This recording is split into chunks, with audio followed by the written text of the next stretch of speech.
What I know for sure is that the biggest choices begin and end with you. For any young person who feels like they're depressed or they're suicidal or they're anxious, you feel like you're the only one in the world feeling that way. There's a certain measure of isolation that goes with the disease of mental illness, where you feel no one else could possibly understand what I'm going through. When you're depressed and anxious, it's not the events of your life that are upsetting you, it's the messages you're giving yourself, the way you're interpreting events. So the advice that I would give myself is that hiding it, A, is the worst thing that you could do. B, we all struggle from a myriad array of different problems. And C, once you acknowledge that you have a problem and you begin working on it, then you really can fix it. And I think that that is the most important thing I would tell my younger self. It is a solvable problem. Anxiety often occurs on impulse. You have a thought, and then your immediate response is feeling anxious or unprepared or afraid. And this is why it's so important that you consistently question and challenge the story that you have created for yourself. And so we have a predisposition towards anxiety and hypervigilance, and so we might as well either hide and take refuge or live in 21st century normal, which is this fibrillating nervous system that's constantly oscillating between anxiety and depression. You're nervous, you're anxious, and you're frustrated. You just want to know what is going to happen. It may seem like everything is falling apart, like we can't handle this, like maybe things are really gonna stay this way, like things aren't going to get better. It is a solvable problem, but you've got to be willing to face it. You have to understand that it doesn't make you less of a person, it doesn't make you unlovable, it doesn't make you uncool.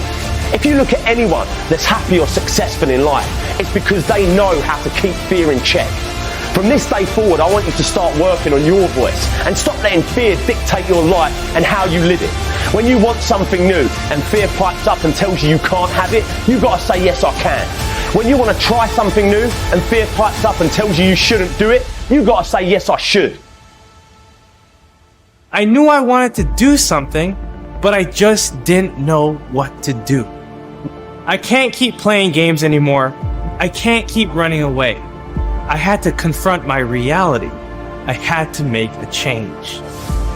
And so at that moment, you have to decide, do I want to solve this? Does this need to be solved? And do I need to think about it? Or am I willing to just relax and let it pass? Because when something comes in to disturb you, if you don't let it pass right through you, you're saying that it will, the energy of it will drag you down into it, and then you think you become that thing. So what are we supposed to do when problems show up? The moment it starts with that chitter chatter, Your mind. My mind, my first reaction inside is to relax and lean away from that. Okay. But I lean away from the noise the mind is making.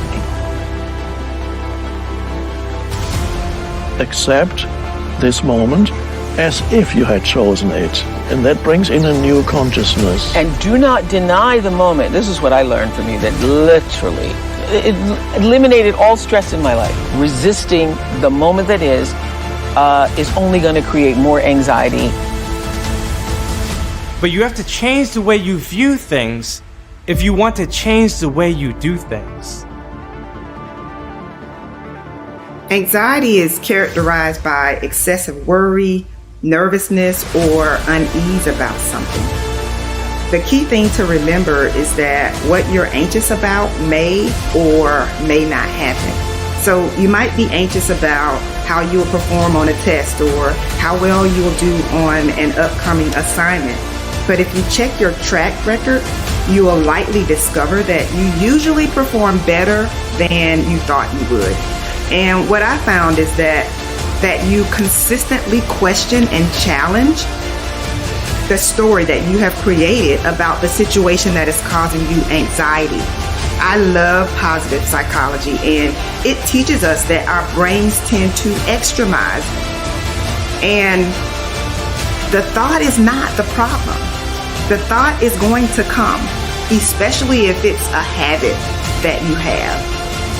But the real issue is agreeing with the thought. I can remember getting a needs improvement on an evaluation, And my immediate thought was, maybe you're not cut out for this. It's like I forgot about all of the positive comments that were made, and my mind was stuck and focused on the negative feedback. That response is typical. There isn't anything wrong with you because your mind is accustomed to focusing on the negative. But what you have to do is make sure that you're not allowing that feedback as a way to measure your potential, as a way to measure your skill set. And preparation is a great way to reduce anxiety. Even if you have a tough challenge, being prepared will make you feel more at ease. Don't wait until the last minute and try to cram everything. Spread it out, pace yourself, and be confident when the day comes for you to show up. So many college students experience anxiety. Research has shown that 80% of college students experience anxiety. That's a big number. And what I want to do today is help you to see that you don't have to be a part of that 80%. You can make small changes that will cause everything around you to change. You can make small changes that will help you perform better. And so first, I want you to figure out what is causing you the greatest anxiety. In order to conquer anxiety, you've got to first know your triggers and what stresses you out. The next thing you have to do is make sure that you're not overextending yourself. Over the years, I've learned that no matter how hard I try, I'm not going to be able to please everyone. I'm not going to be able to do every single thing that everyone wants me to do. And it's okay. And so I've come to the understanding that I can't stress myself out trying to make everyone around me happy. Happiness is an inside job. Making someone else happy is way too much of a burden for you to carry. And when you do that, what you do is you push yourself into a state of overwhelm, into a state of anxiety. This means that instead of trying to be a people pleaser, you're going to have to figure out what is important to you. You cannot be all over the place. You have to be able to set a schedule that aligns with your priorities. And this means that you're ultimately going to have to learn the power of no. Or as I like to say, you're going to have to learn to value your yes. So, yep, some people are going to get upset with you. Some people are going to say you're selfish. Some people are going to say that you have changed. But at the end of the day, you have to realize that people who truly care about you will never interfere with your desire to grow. Instead, they will encourage you to pursue your goals, even if that means that you have less time to spend with them. Everyone will not value your time, so it's going to be up to you to value your time.